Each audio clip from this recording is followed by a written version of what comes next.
दुनिया में आज देखिए, भारत और चीन के बीच क्यों बढ़ा है तनाव। लद्दाख की गलवान घाटी में भारत चीन तनाव से सहमे सीमा के करीब रहने वाले लोग।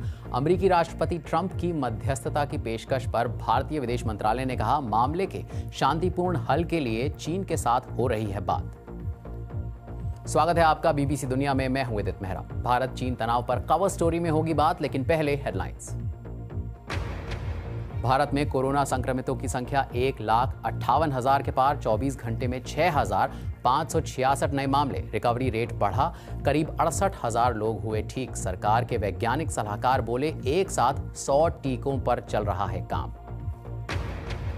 दुनिया भर में कोविड-19 के 57 लाख से ज्यादा मामले, 3.5 लाख से ज्यादा लोगों की मौत। अमेरिका में कोरोना से गई 1 लाख से ज्यादा की जान। हांगकांग के नए सुरक्षा कानून को चीन की संसद ने दी मंजूरी। पहली बार चीनी खुफिया एजेंसियां हांगकांग में कर सकेंगी काम। नए कानून के तहत चीन की राष्ट्रीय सुरक्षा को कमजोर करना होगा अपराध। इनमें से कुछ अहम खबरों की चर्चा आज बीबीसी दुनिया में।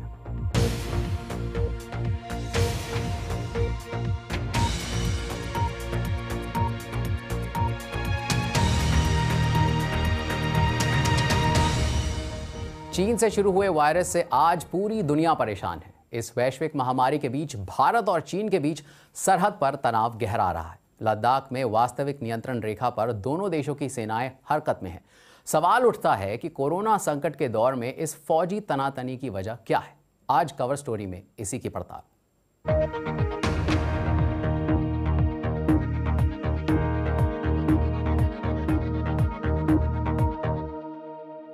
लद्दाख की पैंगोंग झील और अक्साई चीन की गलवान घाटी में भारतीय और चीनी सैनिकों के बीच तनाव की खबरें हैं।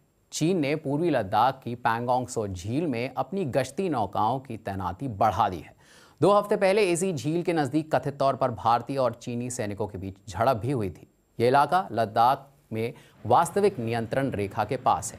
भारत ने गलवान घाटी में चीनी सेना के टेंट देखने का दावा करने के बाद फौज की तैनाती बढ़ा दी थी, जबकि चीन का कहना है कि भारत यहां रक्षा संबंधी गैर कानूनी निर्माण कर रहा है। दोनों देशों के सैनिकों के बीच तनाव से सीमा के पास रहने वाले लोग खौफजदा हैं। बीबीसी संवाददाता आमिर पीरजादा की रिपोर्ट।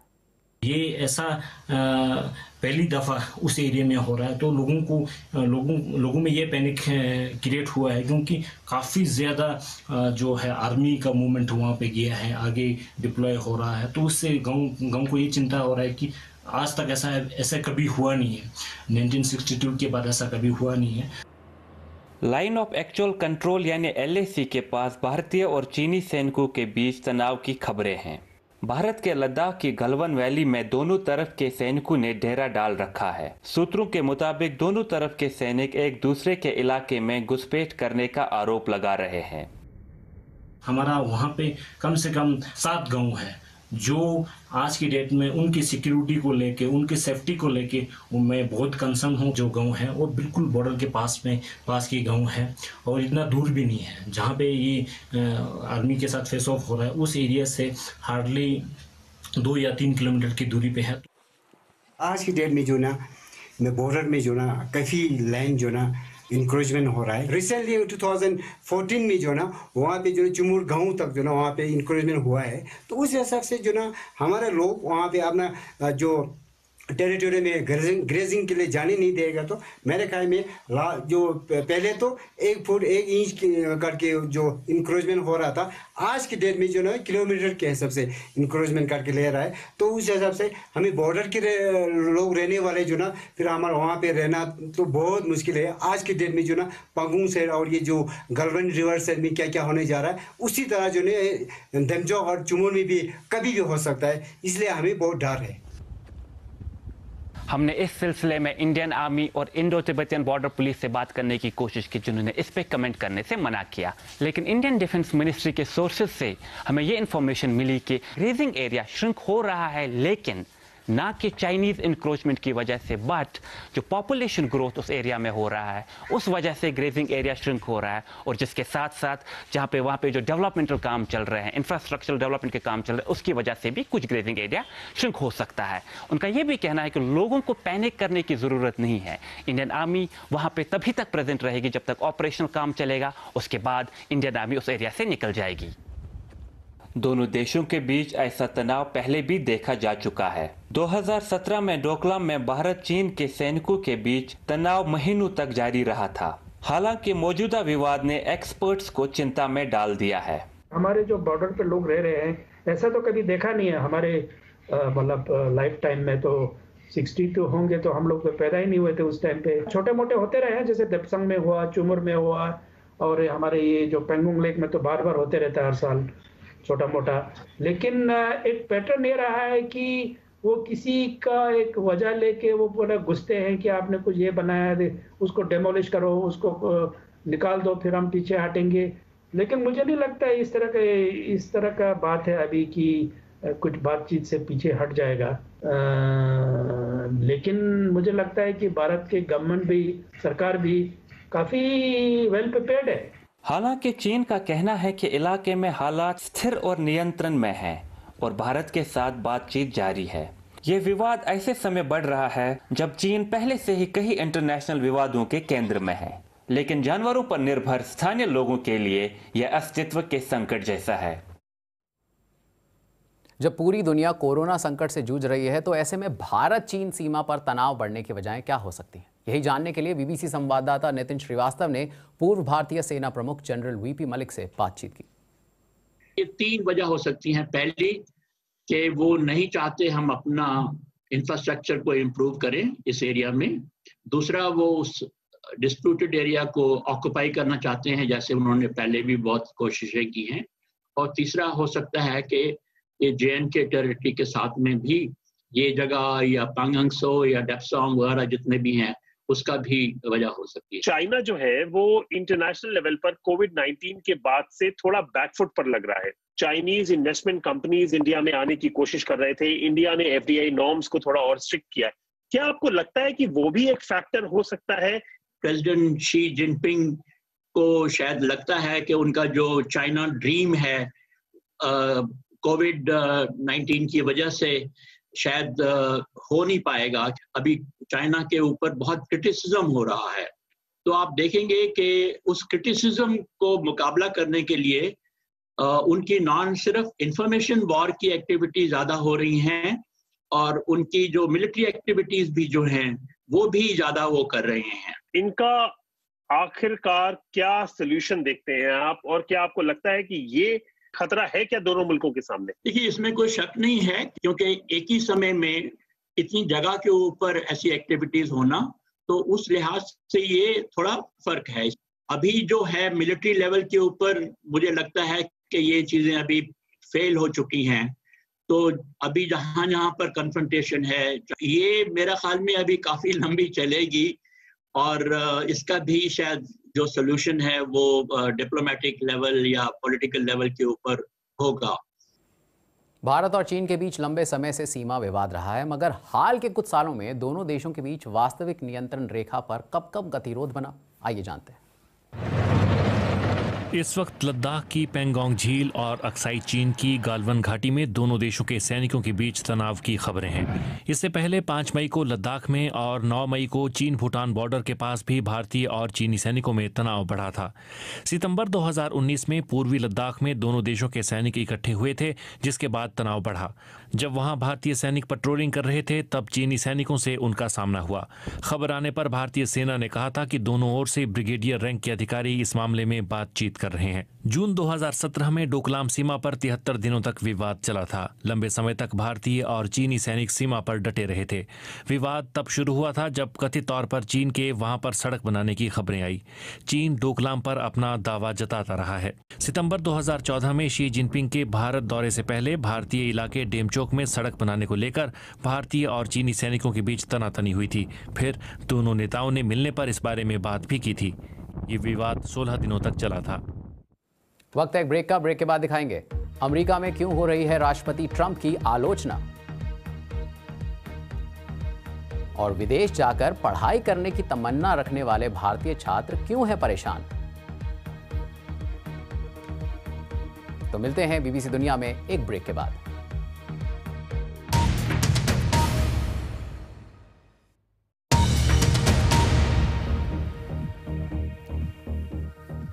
आप देख रहे हैं बीबीसी दुनिया, मैं हूं विदित मेहरा। अब तक अमेरिका में कोरोना वायरस से 1 लाख से ज्यादा लोगों की मौत हो चुकी है। इतनी मौतों के बाद महामारी से निपटने के तरीकों को लेकर राष्ट्रपति ट्रंप की कड़ी आलोचना होने लगी। आइए देखते हैं अमेरिका के ताजा हालात क्या हैं। जॉन हॉपकिंस यूनिवर्सिटी के मुताबिक अमेरिका में 17 लाख से ज्यादा लोग कोरोना वायरस से संक्रमित हुए हैं। ये संख्या पूरी दुनिया के मामलों की 30% है। पूरी दुनिया में 57 लाख से ज्यादा लोग कोरोना से संक्रमित हुए हैं और 3.5 लाख लोगों की मौत हुई है। बीबीसी संवाददाता डेविड विलिस का कहना है कि अमेरिका के आंकड़े शायद इससे काफी ज्यादा हो सकते हैं। औसतन एक दिन में 900 अमेरिकियों की कोरोना वायरस से मौत हो रही है और कोई भी राज्य इससे अछूता नहीं रहा है। न्यूयॉर्क जैसे ज्यादा प्रभावित राज्यों में संख्या घटी तो है, मगर 20 के करीब राज्य ऐसे हैं जहां पिछले हफ्ते कोरोना के मामले बढ़े हैं, वो भी ऐसे समय जब लगभग सभी राज्य राष्ट्रपति की इच्छा के मुताबिक अर्थव्यवस्था को धीरे धीरे खोलना शुरू कर चुके हैं। अब देख लेते हैं कि बाकी दुनिया की हालत कैसी है।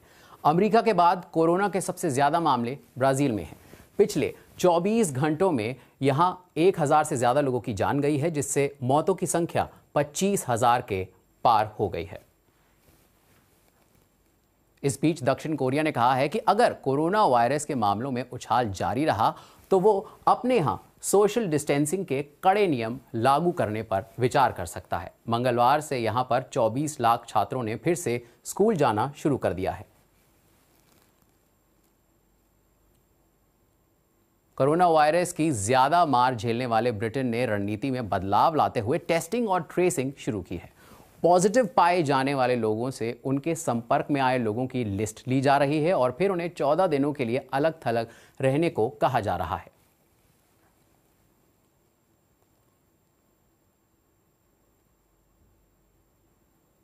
विदेश जाकर पढ़ाई करने वाले छात्रों में सबसे ज्यादा चीन के छात्र होते हैं और दूसरे नंबर पर आता है भारत। साल 2019 में ब्रिटेन जाकर पढ़ाई करने वाले भारतीय छात्रों की संख्या में 63% की बढ़ोतरी देखी गई। पर इस साल लॉकडाउन की वजह से युवाओं का बाहर पढ़ने का सपना टूट सा गया है। ऐसे स्टूडेंट फैसला नहीं कर पा रहे हैं कि वो क्या करें और इन हालात ने दुनिया की मशहूर यूनिवर्सिटीज की चिंता भी बढ़ा दी है। देखिए बीबीसी संवाददाता निकिता मंधानी की रिपोर्ट। विदेश में पढ़ रहे छात्रों के मामले में भारतीय छात्रों की तादाद चीन के बाद सबसे ज्यादा है। मैं यूके में पढ़ना चाहती हूँ, कोई क्लैरिटी नहीं मिल पा रही है। लेकिन अब कई भारतीय विदेश जाकर पढ़ने को लेकर असमंजस में हैं। वो या तो अपनी पढ़ाई फेस टू फेस करेंगे या ऑनलाइन, या फिर इन दोनों ही तरीकों का इस्तेमाल होगा। मैं जानती हूँ कि कई स्टूडेंट ऐसा नहीं करना चाहते। ब्रितानी यूनिवर्सिटीज को विदेशी छात्रों से 7 अरब पाउंड्स फीस के तौर पर मिलता है। चाहे ब्रितानी यूनिवर्सिटी हो या अमेरिकी, ये एक बहुत बड़ी रकम है और इनमें भारतीयों का एक अहम हिस्सा है। स्कॉलरशिप सॉर्ट आउट नहीं हो पा रहा, क्लासेस ऑनलाइन होंगे या तो फिर ट्रैवल बैन्स हटेंगे। The main reason हम अप्लाई करते हैं is to be able to get the experience of studying abroad. So major concerns है कि UK में जाके whether मैं काम कर पाऊंगी कि नहीं, jobs होंगी कि नहीं, because the economy is falling. वैश्विक लॉकडाउन की वजह से विदेश जाकर पढ़ाई करने वालों के साथ साथ इन तमाम यूनिवर्सिटीज को भी चिंता सता रही है।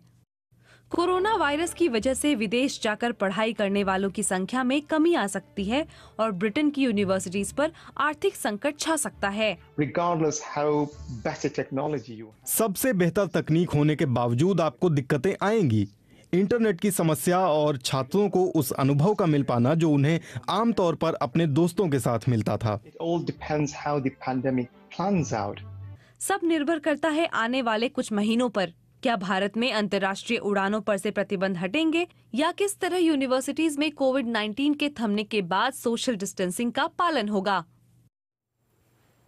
तो देखना होगा कि विदेश जाकर पढ़ने वाले छात्रों के लिए राह कैसे आसान होगी संकट के दौर में। वक्त है ब्रेक का। ब्रेक के बाद देखिए, क्या बच्चों के लिए कम खतरनाक है कोरोना? बताएंगे एक ब्रेक के बाद।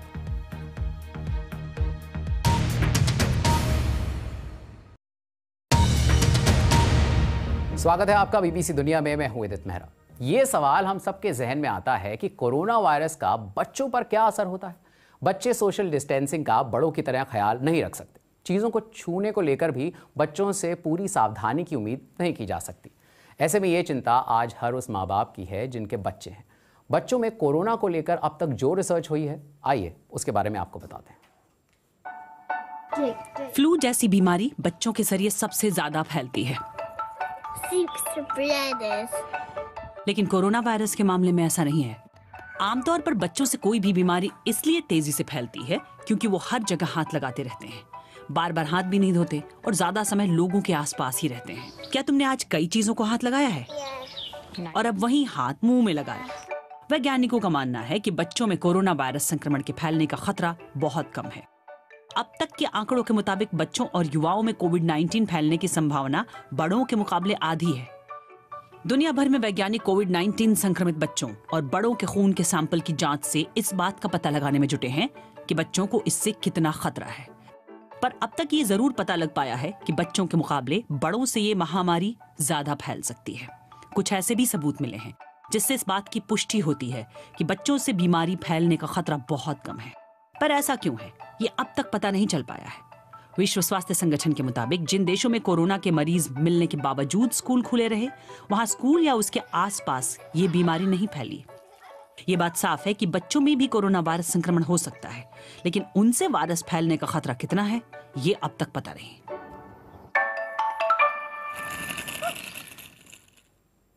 और लॉकडाउन की वजह से जहां दुनिया भर के वायु प्रदूषण में कमी आई है, वहीं दूसरी ओर चिड़ियाघर के जानवरों की संख्या भी बढ़ी है। साइबेरिया का चिड़ियाघर लॉकडाउन की वजह से बंद हो गया था, जिससे जानवरों को प्रजनन का मौका मिला। नतीजा हुआ कि मिस्र के दुर्लभ गॉसलिंग्स, ब्राउन वीपर, कैपुचिन बंदर, लामा और रेनडियर के बच्चों ने इस चिड़ियाघर में जन्म लिया।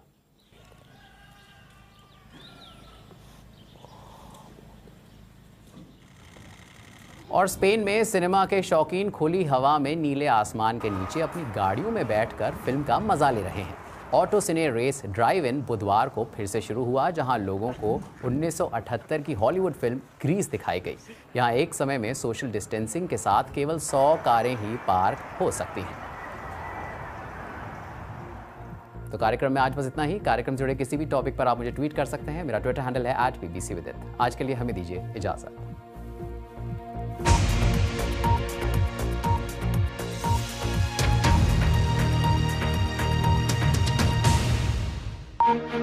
Thank you.